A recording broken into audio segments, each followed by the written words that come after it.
Hi, my name is Renato, and today I'd like to talk to you about architectures on the cloud, on the public cloud, and specifically how to go from traditional deployment in-house and the constraint you have to cloud deployment where you can fully take advantage of the cloud, for example, using serverless architectures. Before going into that, I'd like to start with a quite simple example. Just about over 1 year ago, a friend of mine came and came for a coffee and said, I need your help for deployment. And I said, he's running a small startup. He had a quite successful first few months. And he asked, well, I need some help on AWS. And I asked, okay, well, my standard first question is always, why do you want to move to AWS? He said, actually, we are already on AWS. I said, okay, so what's your deployment? I had to hide a few things here because of personal data, but as a basically it was a quite simple application with MySQL databases, a shop with its own MySQL databases, Elasticsearch, some drive, some storage, and a few external API code that I don't display here, but basically nothing really fancy and complicated, but they were scaling up, the full stack is written up there somewhere.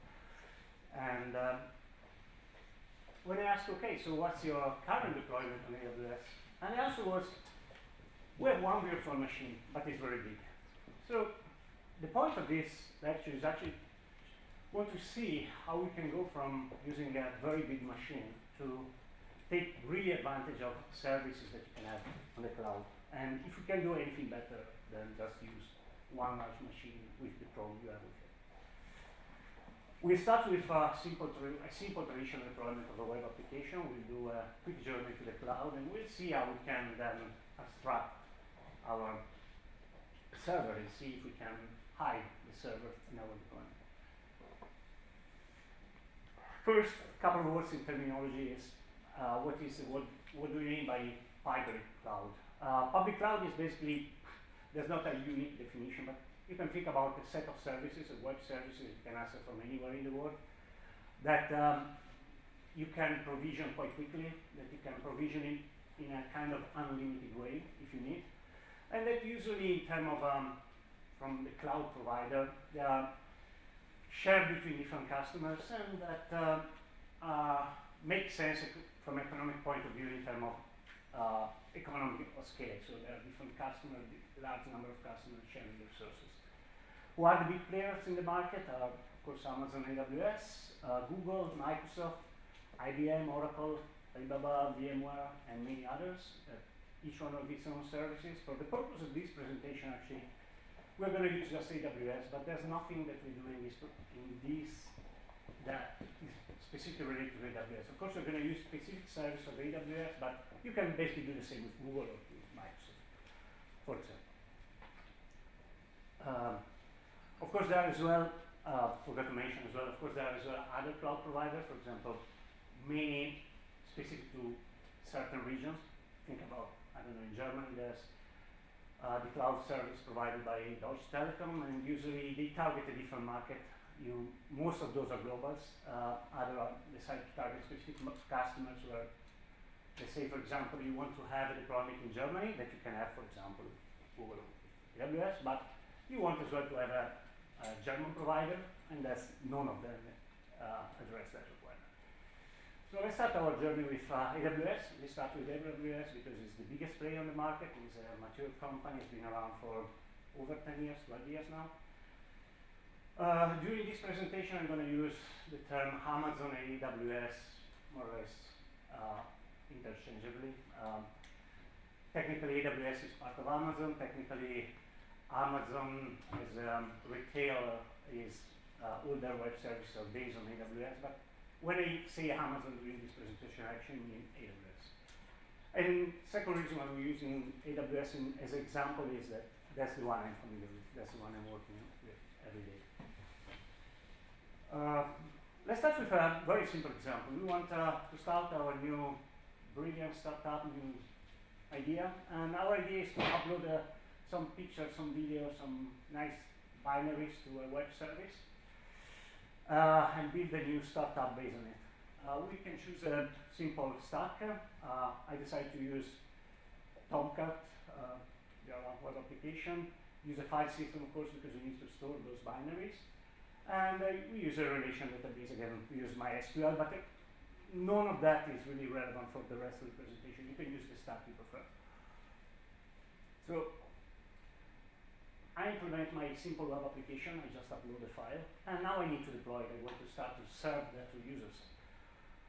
Of course, the very first deployment to go live is to just use one server, either a rack or whatever you want to put in. Either just one server, one virtual machine, whatever you want to use. You put everything inside it. It works. It runs. You have a web application database, everything, a couple of drives maybe to put your files. That should work. The problem is everything is going to fail. Users start to come and you cannot scale that machine. So which non-functional requirement we have? Well, I have my new startup, I have my new application. I want to scale to millions of users, or at least to thousands of users, and start to grow the traffic to my service. I want to be able as well to predict when I'm going to have traffic, so I don't want to buy now 1,000 servers or order them online, whatever, and don't be able to use them until 1 year down the line. I have probably as well for my management team some requirement in terms of upload time, so SLA, whatever content I'm going to sign in terms of what is going to be our time that we need to guarantee. And as we are going to process end user pictures, we say, or videos or file anyway, we have some data protection requirement as well, both in terms of we don't want to use the data from the user and we don't want to give the data to any other user, so we need to keep it secure and have good backup of our data. So our basic dummy implementation with just one server is not going to work. Of course, we can do it in-house. We can do, as we always do in our own data center. We can start to deploy and see how we can add more servers to have at least those minimum requirements we have guaranteed. So we start with, I'm Italian, I like to use a pasta when I do my diagram. So that's one server. So we say that instead of one server, we want to use 2 application servers. There in red. We need, of course, to put a load balancer in front because we want to distribute this traffic between our servers. We then need to move as well the storage somewhere else and have a backup of our storage because, well, those servers need to both access the same data.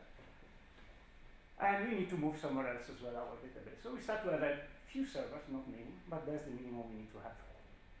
Again, here we have really a point of failure because we have just one server, so we can even iterate on it, add more servers. So let's say now I have 2 load balancers with 2 application servers. I have my relational database that is not anymore just a master. I want to have as well as a slave. I want to have on top of the slave I need as well a few read replica because my web there is going to scale and I need to have more servers available. I need as well to have a backup of my store. So the number of servers, start to grow, and I'm even just thinking inside one single data center. So I'm still not guaranteeing if something happens to my data center in terms of power supply, in terms of network connectivity. I haven't even addressed that. So, but that's already something more complicated. Now that was just to cover my non-functional requirement. Now I want to cover my product requirement. Our new little startup is successful. Our product owner, product manager come in and say, well, we want to add new feature. We want to have that the video, actually that's probably not a product requirement, but I want to have that the video can be played on every device. You upload the video from your mobile phone, you want to play it on the browser or whatever else. You want to share with friends. You want to have all the page with all your pictures, so you have some thumbnails, some sort of. You want to interact with the users. You want to send notifications to their mobile clients, so provide as well some mobile clients. You want to post to social network. You want to send a welcome email when they sign up. So you start to increase the complexity of your deployment because we started with that. And now we don't want to couple those services. We want actually to have as much as possible the coupling between our new services. We want to have, for example, that for transcoding videos, our beautiful FFmpeg cluster is part of the web application. So the number of services grow. And the more you grow, the more for my little startup with 2 people in the dev team or with just a very small number of resources, it's getting quite hard. It's actually getting very complex. So it starts to get ugly. What can we do, and how can the cloud help in that sense? Let's start our quick journey to the cloud. I will start with why. Why do we want to go to the cloud? Well, first of all, we want to be able to scale according to the traffic we have. So if at the beginning we have 10 users, we don't want to pay for 100 servers. And when we have later on and we start to have traffic, we don't want to be short of resources. We want to be able to, as you say, design for failure. So we want to be able to make sure that when something goes wrong, our end user can still use the service. We want as well to couple as little as possible, maybe to introduce as well microservices and when you introduce new features. So don't increase the complexity of our product. On top of that, of course, we want to think about the security we mentioned before. We want to as well pay just for what we use, and we want as well to think about performance. And by performance here, I mean many different aspects. Think about, for example, latency. So for example, if I choose a cloud provider and I have a new product that at the beginning we all want to go worldwide, but maybe at the beginning of my new startup is based here in Poland, I don't want to have a data center in Brazil or in South America in general, where the latency is probably not going to be that good for my end users. So with that in mind, let's see what we can do with AWS. It's a very basic. AWS offers regions around the world. By regions, think a region is a collection of data centers, cluster of data centers that are co-located in one specific area in the world. So think in Europe you have Ireland with Dublin, Frankfurt in Germany, Paris in France, and a few others around the world.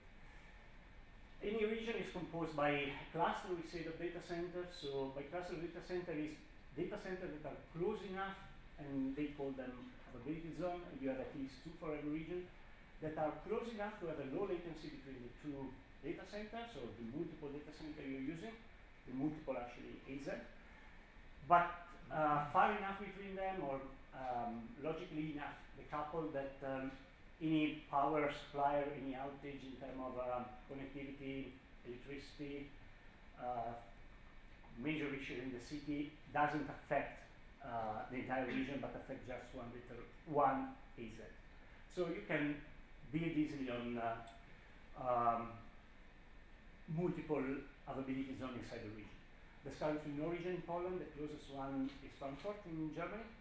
And as roughly as order of magnitude, of course, the latency inside a specific AZ, so a specific data, it's not, technically AZ can be even multiple data center, but let's think to simplify a bit as a single data center is usually below 1 millisecond.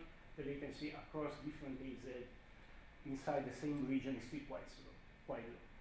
And the main key feature I would like to highlight is everything you can do. There's a console to manage AWS, there's a console to manage Google or Azure, but the key element, you have a set of API. You can choose the language you want. You can choose, that's quite a large number of languages supported, and you can do everything based on the API. So you can automate a lot the logic of your deployment.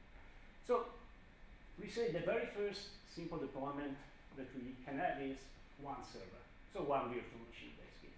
The concept of virtual machine in Amazon is the EC2, the simple. EC2 is a virtual machine where you have full control, you have root access to the machine. You can provision 1 or 10,000 or how many you need. You can choose different sizes and different instance type, and by instance type, basically the concept is there are different classes related to, for example, some that are better suited for high CPU usage.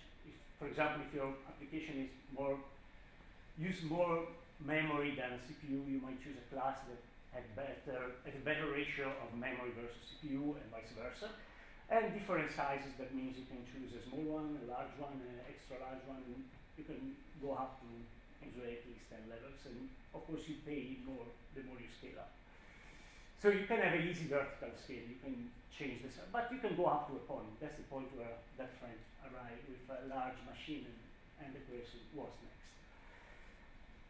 One very good thing to have is that you basically can expose that machine with just one fixed IP address that you can replace that, what is called elastic IP. You can attach it to any machine and move it, detach it and attach it to another one. So if you change the size of the machine, or if you want to replace the machine with another one with a different operating system or whatever else, you can quickly switch the IP to another machine. And of course we need some storage. Our simple dummy deployment still need to have some disk in-house, and we need some disk as well on Amazon. On Amazon we have EBS. EBS is a block level storage that you attach to one machine and one machine only. So a virtual machine, so EC2 can have multiple drive. So think about your computer at home, you can attach multiple disks, but the same disk cannot be attached to multiple EC2 machines. So EBS is actually replicated as a data, so you have sort of backup inside the EZ, inside the data center you're using, but you cannot use it across different data centers. Usually the most common one is a SSD drive. You can choose as well performances of your disk. You can choose as well the size of your disk. That's the main aspect. You can go from a few gigabytes to basically a few terabytes, so you have quite a large variety. You can format the way you want. You can attach it the way you want to your virtual machine. And already here they provide some API that simplify your life in our dummy deployment in the sense of backup and restore. You can, for example, take point-in-time snapshot of your drive and without really touching it, or add incremental snapshot that help you to recover when something goes wrong. But until now we haven't done anything fancy. So our simple dummy deployment in Amazon will be just a EC2 with a EBS drive in a single data center. Now, what we did already in-house, we can do it on Amazon as well. We can actually provision a virtual machine for everything we want to build. So we can say, okay, we want to have a load balancer in front of our cluster of application server, and we can put two load balancers to HTTPS server or whatever we want to use as a load balancer, is our choice, and manage it ourselves. So we do as we do in-house. Nothing fancy here. We might decide to put them in different AZ, so A and B, because we want to make sure that if one AZ goes offline for whatever reason, we still have some traffic on the other one. But we can start to think, can we do anything better? Actually, the load balancer itself is nothing that, as a startup, as I'm building my own product, has nothing related to my own product. It's just a functionality that I need to have to distribute the traffic on my application layer. So it's not really part of something that I want to manage. I could actually don't care about the load balance. So I can start to leverage some high-level services that cloud provider offer. In case of Amazon, you have the Elastic Load Balancer.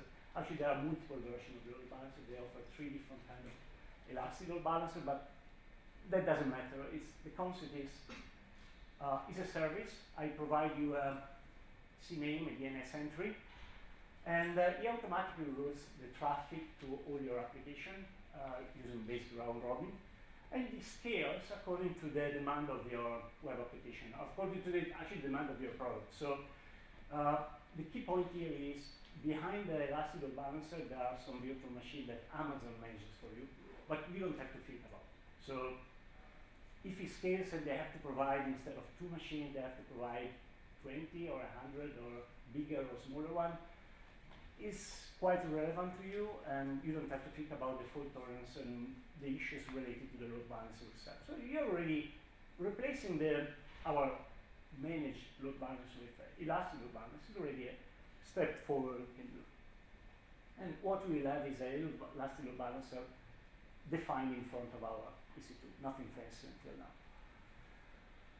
We get to the next step. We can do the same with the database. We say we need a master with probably a slave and maybe one or more read replica. Can we do it, manage ourselves? Yes, actually often people do it themselves. You start your own EC2 machine again, you start your own virtual machine, you manage because you have a DBA or because you have a version of the database engine that you really need to manage yourself, or because you want to have full control of your database, so you want to install it yourself on your virtual machine. That's optional. Of course, then you have to manage the time of that cluster. You have to configure it and have resources to do it. Again, we can do what we did for the load balancer. We can start to remove something here. Again, here we are not really replacing the concept of a server. It's still a server.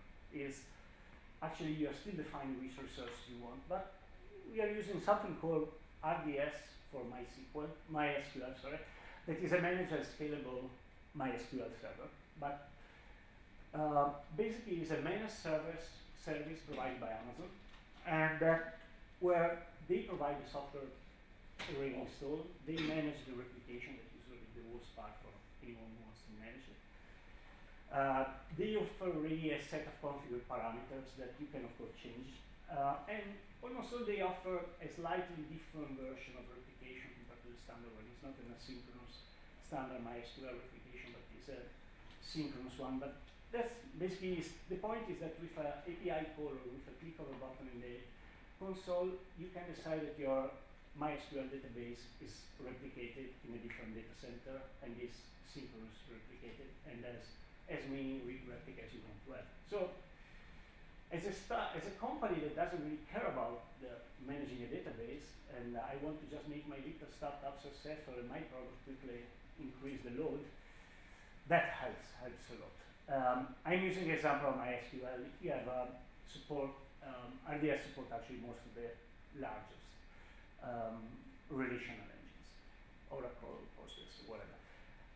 Again, an important point here is it's transparent to our product. I haven't changed anything in the definition of my web application or in my JDBC configuration. I just put, instead of putting the IP address of my internal machine, I put a CNAME, that is the entry point of my database, and actually even the failover is managed by Amazon in the sense that it's just a failover on the CNAME. So the IP of the machine behind changes, and it's entirely transparent to us. So no changes until now in our product, but still we're using some service. So the complexity starts to be a bit easier to manage. So here we have basically just our EC2 instances that were our web application, and we are using just RDS as a layer for the database where we can define how much, what kind of replication we want to have. And well, next step, what's left of our original deployment is the storage. So we said we can use local storage on the machine. Is that good enough? No, it's not good enough because first we still need, the main limitation we have is that that drive is attached to the machine.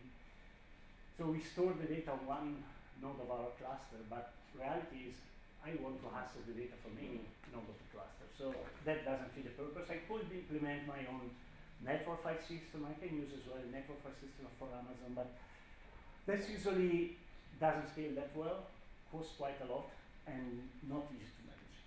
Alternative is we can use a native storage service. In this case, for Amazon is S3.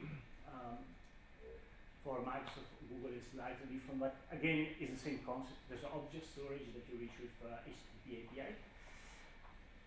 What's the advantage? The advantage is it's quite a mature service again, manages trillion of objects, scaled from our purpose almost indefinitely. There are no real limitations in the way you can scale how many objects you can put. There are some limitations in the key, how you define the key. There are some best practice how to do it, but I don't have to manage the storage. I can put as many files on S3 as I want from an application point of view. I can as well manage completely transparent to our application the life cycle or the version of our file. So I can say, well, if one user deletes one file, I want to keep that deleted file for, I don't know, 1 month just in case, or as well to support certain compliance rules we have. Maybe we need to keep every file for 1 month or 1 year. We can do as well some versioning, so if someone might modify by mistake the file, can still recover the old version. But almost so we can scale it and be sure that the files are going to be there, that we're not going to lose any file, basically. And something that's going to be quite useful later on when we're going to talk about serverless approaches is we can easily implement event notification. So have API callbacks, basically, when something happens on S3. So if I upload a file, I can do a notification of that to another service that that file has been uploaded, modified, and updated. Key point here is for the first time in this presentation, and this one is not a network file system, it's an object storage where there are not even the concept of folders. You just have a name for your object, a key. And that, for the first time, I need to change my code. Maybe not big change, but I have to change from what I implemented for a file system to S3. There are libraries to do that, there are works around to do that, there are even a way to expose S3 as a file system. They don't scale that well, but something to keep in mind for later on. For the first time, I changed my product to adapt to Amazon. That's not necessary to do it. So, until now we have covered just our basic initial requirement and what we called non-functional requirement. But we had as well some product requirements. We say that we need to play the video on every platform, so we need to do some transcoding. Do we really want to manage a cluster of FFmpeg servers? We can, but I think that we are really in our worst case scenario here, because it's the end user deciding what to upload, how big are the files, what the format of the video that he has recorded. So that's quite some work, and as well maybe they upload video just at 8 p.m. and I don't want to have a cluster running all day for just process some FFmpeg files. I don't want as well to couple those functionalities, like thumbnail generation, for example, to my web application, because at the end there are services that I might want to couple and never at least lose coupling with the main service, because at the end my uptime shouldn't depend on how quickly I do FFmpeg. I want that my service is up and running and offer the best performance live to the users, and probably have some kind of queuing somewhere to manage other tasks. And again, mail server or notification, do I really want to manage myself? Not really. So we say, for example, a transported class of FFmpeg, you have to think that, okay, I have one input file that I don't control because the user decides what to upload. Can be 5 megabyte, can be 10 megabyte, can be 1 gigabyte, can be high resolution, can be low resolution, can be taken on an iPhone, can be taken on Android, can be a video recorded at home, can be anything. And I have then to process it and have an output in different resolution, different preset for different platforms. If you have someone in your little startup that knows a lot of media, maybe you can do it, but it's quite a lot of work. Or you can use a service that does that. In this case of Amazon, it's called Elastic Transcoder. In other products, it's slightly different. But it's basically a service where you provide a URL of a file, of a binary. You say which preset you want to have as output. And using a queue, it processes the file for you. You have no visibility of which service, which servers, what is happening on the back end. You just know that the file has been processed or not. After a while, you don't know when, how long. You have some estimate, but there's no guarantee. And the key point is chaos, and you pay for the usage. You don't pay for that, for how long is the service up and running. You just pay for when you process the file, how long the file is, and how many files you have to process. And so you can scale elastically, and you don't have any visibility of the hardware behind. In our case, it's very expensive because, as I said before, the user is controlling the input. So it's basically uploading whatever he wants. If you have a user that uploads 1,000 different files, and hardly are going to be played by other users, you're probably wasting a lot of resources to do that.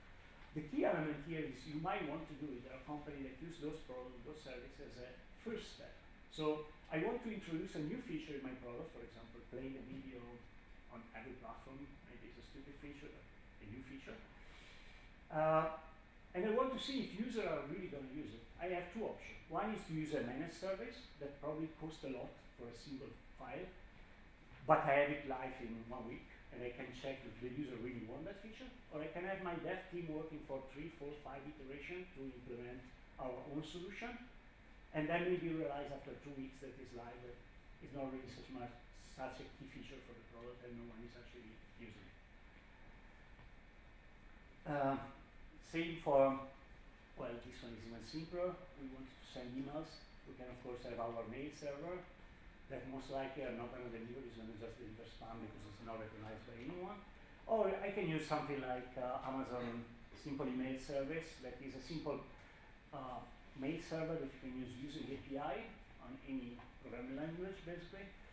Or you can use PXPOS as well as SMTP protocol. So from our perspective, again, no changes in our product. We can use sets for anything we want to use mail related, and it's integrated with the other service. So we can implement our own logic of how to notify a user and when. And it's quite cheap in our scenario because we don't expect to send many emails. So what we achieved so far? Until now we have just, haven't really achieved any higher availability. We have just put some server on the cloud. We have leveraged some fully managed service from Amazon, so in some sense we have removed some complexity from our service and make it a bit simpler to manage for our small team. We've introduced some backup and versioning for the database and S3. That's really something that should help us a bit. But we are still quite far from our ideal solution. What's the next step? As a next step, actually, what we want is to be able, as a dev or sysadmin or whatever I am in my little startup where I probably have different heads, I want to be able to forget about my deployment, ideally, and have that my web application scales according to the traffic. So until now, what we have done, our deployment can scale. We can add one more node. We can, Amazon provide you an API to add 5 more EC2 instances. So far, so good. We don't have to order them. We don't have to wait 5 days. They're going to be there when we need them. But still, if I don't interact with the system, with what we have built until now, nothing happens. So if there's a spike in our traffic, if one server goes down, if something bad happens, or if something good happens, like many users come suddenly, well, it doesn't scale.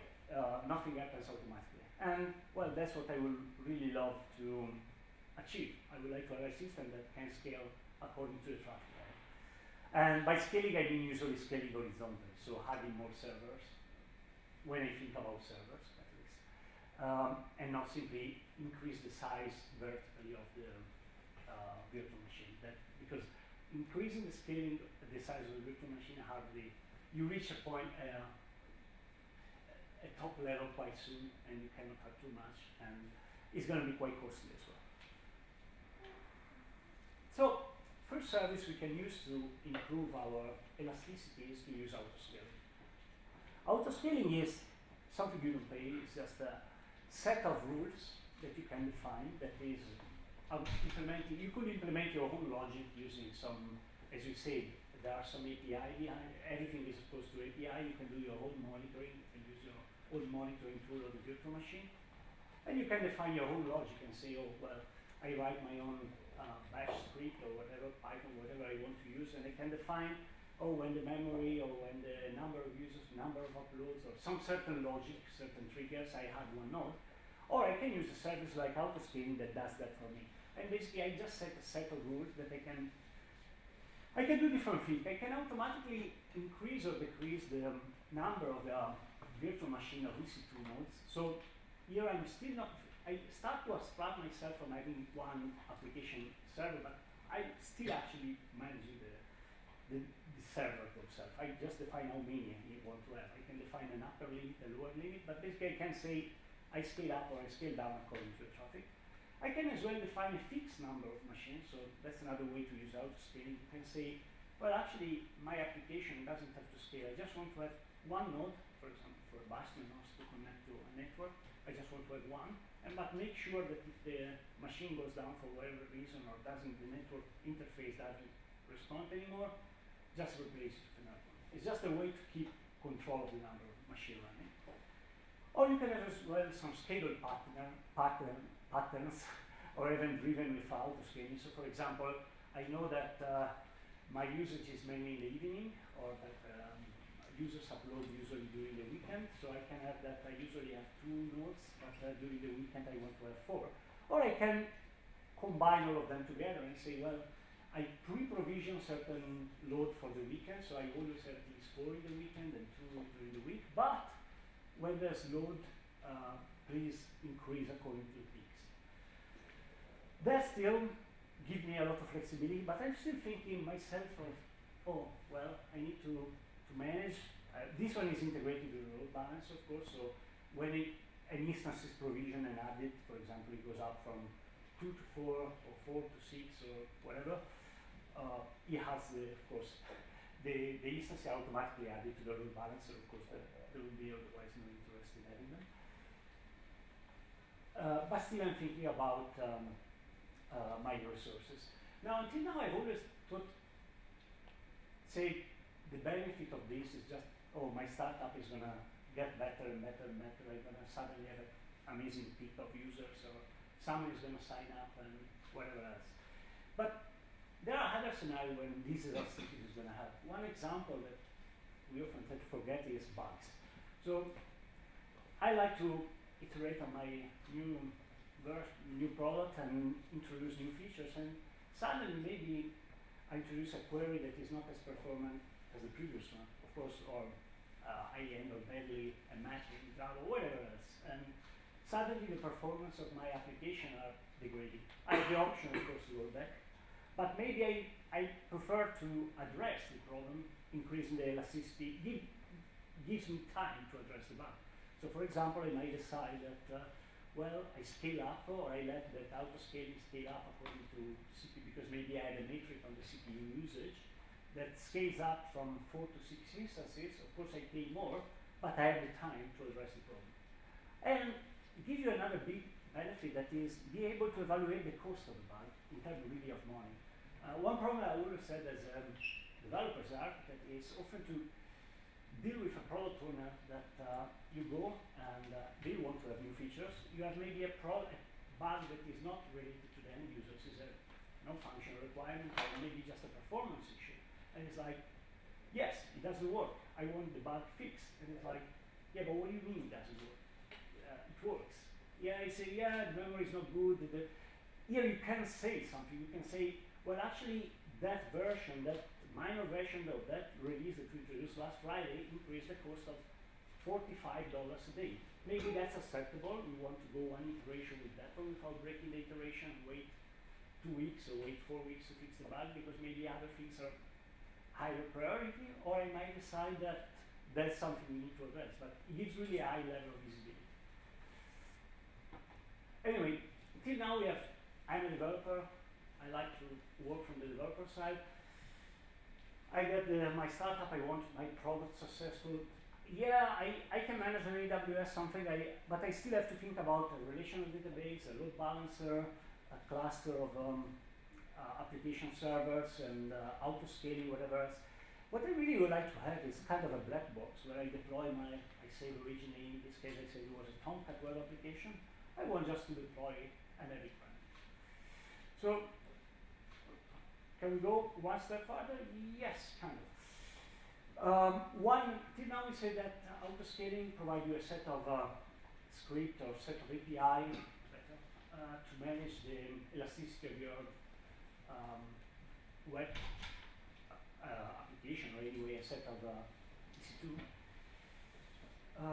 In the same way, Elastic Beanstalk provides you a way to hide that. And now here we start really to hide a bit of complexity behind the hardware behind. And basically we are just saying it's a service that behind runs a load balancer, EC2, RDS for the database, and whatever else, and the auto-scaling, of course, to manage the logic.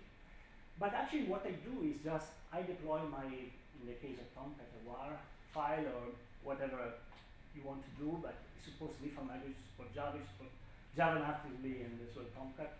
It supports PHP, support Node.js, support Python, and you can as well now deploy any actually Docker container. So actually support anything you can put in a Docker container. So you deploy your Docker container, you deploy your Tomcat web application, you define some boundaries for your system. By boundary I mean, well, I want to have maximum 12 instances, or I might want to have that kind of instance, or whatever else. But basically, the deployment is not managed by you anymore. That, of course, has some benefits, because you don't have to see the hardware behind or to manage it. Of course, as the drawback, you have less control of the system. So again, it's a choice. You might want to hide that complexity and let the Elastic Beanstalk manage the auto-scaling for you, or manage the installation of a Tomcat web application on an EC2 machine to you, or you want to let Elastic Beanstalk do it for you. Again, you don't pay for Elastic Beanstalk, it's free. It's like auto-scaling, you pay for the resources behind. So what auto-scaling is doing for you is you provide a WAR, you provide some SQL file with the schema of your database. Of course, you run some EC2 instances, you run a load balancer, you run a RDS, and you pay for those resources and the traffic you generate. So, other case outside the scaling is, you can think as well of the advantage of elasticity we have seen until now as a way as well to address issues that is not just bugs or peaks in real usage, but like as well some, for example, DDoS attack on AWS can change the way you think about those kind of problems. Usually in a house, the first layer of defense is, okay, if there's a distributed DOS attack on your now very successful application, you probably try to block as soon as possible the attacker. That requires some skills that most people don't have. Requires some time to investigate, figure out what is the bad traffic versus the good one. Another approach that you might use on public cloud is actually to scale as quickly as possible to try to accommodate the extra traffic. Of course you pay for it. You pay for the hours, 2 hours, or 2 hours, or 30 minutes you're going to have the traffic. But remember that on the other side, who attacks you has as well a problem of scalability. So it's a game that if you can outpace who is attacking you, so provide that you can absorb the attack, most likely the attack is going to disappear very soon because there's really no attack if it cannot kill your web application. So you have as well other new pattern that you can use for defense on your application, as well as a way to test your application. You can use the scaling of your beanstalk of your auto-scaling group. So, till now, but we say that, well, I still, okay, I went for a profit, but I'm still managing my resources. I still don't, at the end of the day, I don't really want to manage my server. I don't want to have to feel, until now I'm still thinking, oh, what's the best EC2 virtual machine that we can use? Should I use 4 larger EC2 or 8 a bit smaller? Should I use one better optimized for network traffic? Should I use one better optimized for CPU usage? Should I use a older generation instance that maybe costs a bit less but has less performance? There's still quite a lot of hardware thinking. Maybe not as much as ordering your own server for your own data center, but still quite a lot. And I like to think that the best hardware are lazy. You don't want to manage anything. You want to just have your application running and that's it. Can we simplify further on the cloud? We can do a few things. First of all, until now we've always thought that, okay, we have a load balancer in front. Whatever is managed by us, whatever is the elastic load balancer, whatever is anything fancier, but you still have a load balancer. On the cloud, you can actually even implement other patterns because you can, for example, as you have as well managed queuing service like SQS on Amazon, you can decide, for example, to front-end your load balancer or front-end your application layer with a scaling queue or with S3 or with anything that is a HTTP endpoint. Think about, for example, if you have a voting system where you need in a few minutes scale up vertically quickly and then it goes away, you might want that it's just a elastic queue in front that you don't have to manage the collector of the request, and in a few seconds your cluster of virtual machine picks up the request from the queue instead of picking them from the load balancer. It's something that in-house you hardly do because you still have to manage a scalable queue. Something in the cloud you can easily do because you don't have to manage the queue. Because well, one of the problems is that until now the load balancer is something that Amazon managed for you or whatever provider you use. Technically there's still a server behind, so there's still some warming up challenge. That means that as long as your grow is quite fast, it's fast but not too fast, it works. So if in a matter of 1 hour you double your traffic, you might work without any problem. If in a matter of 2 minutes you go from 0 to 1 million requests, they don't scale because they have servers behind, so they need to provision the server. So you can do some pre-warming, you can contact their support and say, okay, tomorrow at 7 p.m. we have a TV show and we're going to have a peak of users. You can do many things, but it's still a server running in the background that you don't manage yourself. What's the next step? The next step will be really going serverless. And what is going serverless? What is serverless? Serverless is basically, this is the definition of Steve Gardiner that is in charge of serverless for AWS, but it's more or less accepted by everyone, is that the idea to develop without any infrastructure, no servers, no software to install. So, what that means, think about our scenario. We want to upload a file and do some post-processing, whatever it is, transcoding, whatever it is, thumbnails. What does it mean? It means that we probably need to have an API somewhere that the user uploads the file. Somewhere there's a HTTP endpoint, and we have some kind of function that is going to process our request, whatever is in Java, whatever is in any other language. So ideally, that's the scenario we want to achieve. We want to achieve a scenario where we're able to serve the request, our upload request, or any request that we have from the user, without even thinking about having a server, without even deploying our web application. So we want to just define an API, an entry point that is going to be our upload API, and then some logic that what happens to that binary, what happens to that request that we get from the user, and hopefully be able to ready to go and scale to millions of users in a week. What can we do on AWS? We have AWS Lambda. Microsoft is very similar, it's called function. That is maybe a more clear way to define it. But it's basically a concept of running the code without a server. You define a function that can be in a few different languages. Can be Java, can be Python, can be Node.js. I think it's .NET now.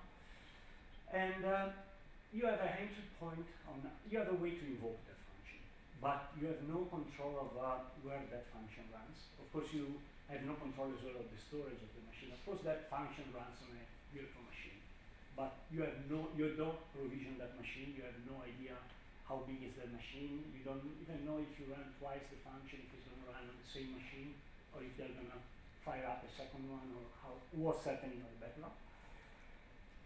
What you know is that all your requests are going to run in parallel. There's no sharing of resources between the requests. So of course that means as well that you have anything that has to be persistent, you have to store it somewhere else. So if your function processes the thumbnail, of course has to store the thumbnail somewhere else. You cannot store it in the local storage that doesn't exist.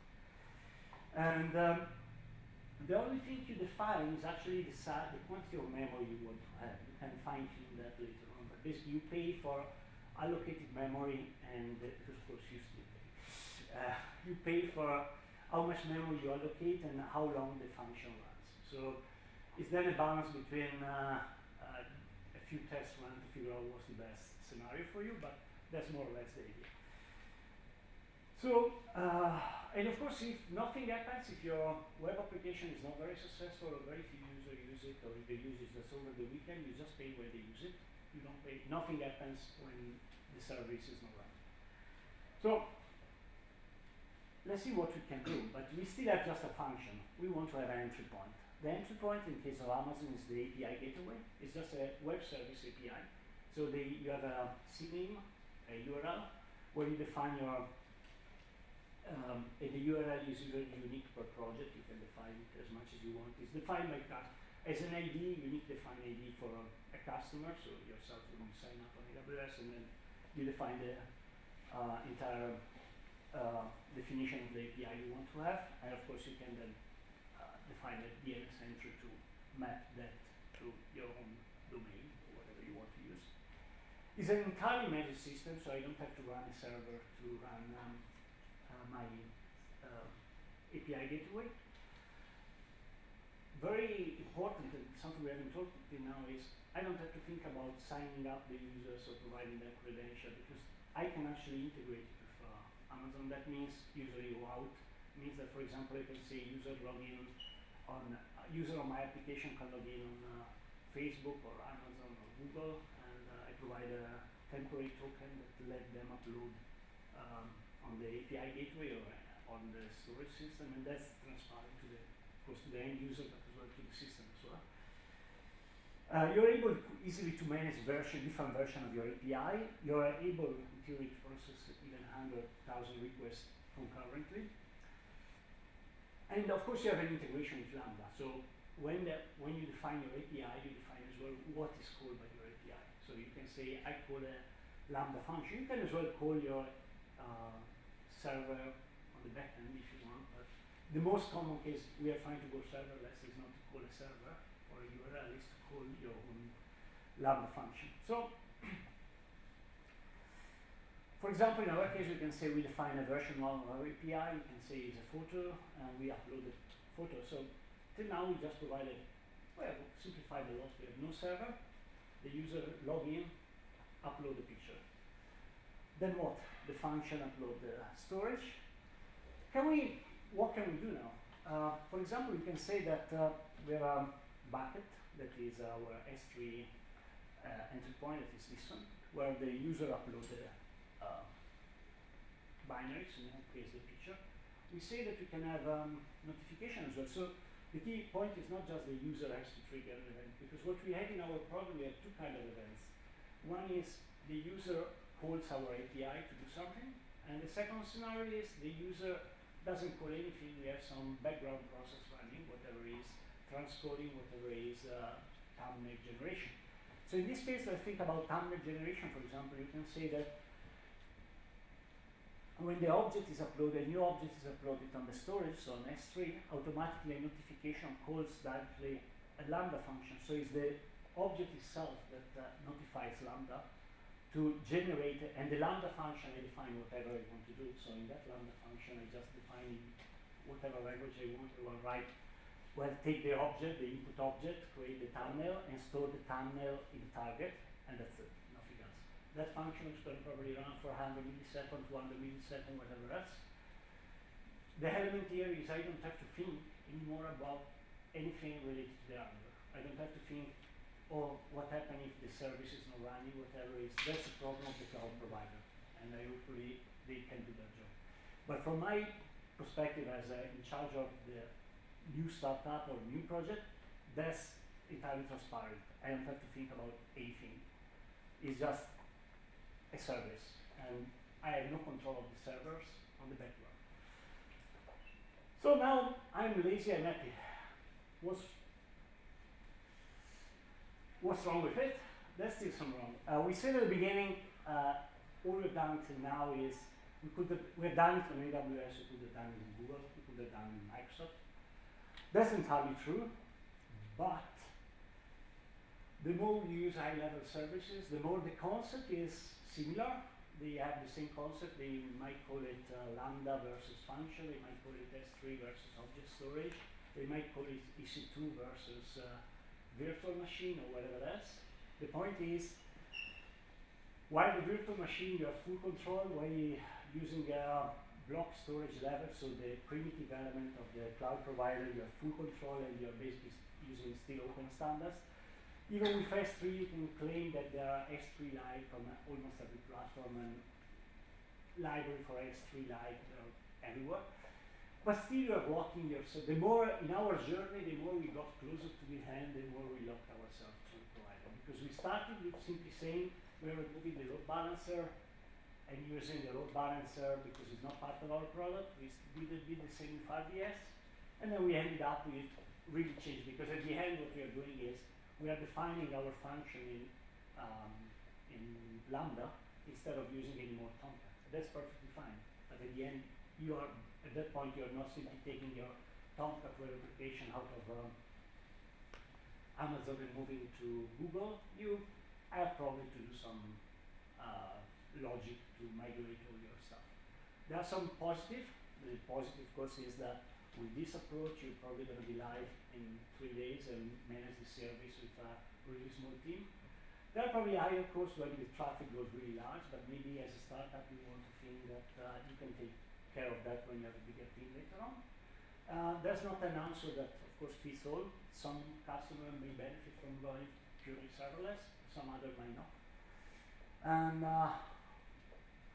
to me, the key point is that when you go to the cloud, when you start to use cloud provider, it really changes the way you think about the architecture of your application. It opens up a new option, and of course, putting everything in a single virtual machine was probably not a good idea before, even in-house. It's not a good idea on the cloud. It's not very efficient. It's not.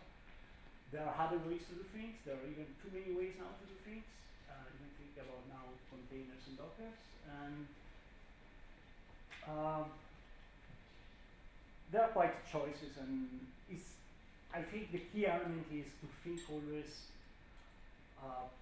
what benefit can you really get from the cloud before really deciding which services you want to use. With that, that's it from my side. Questions?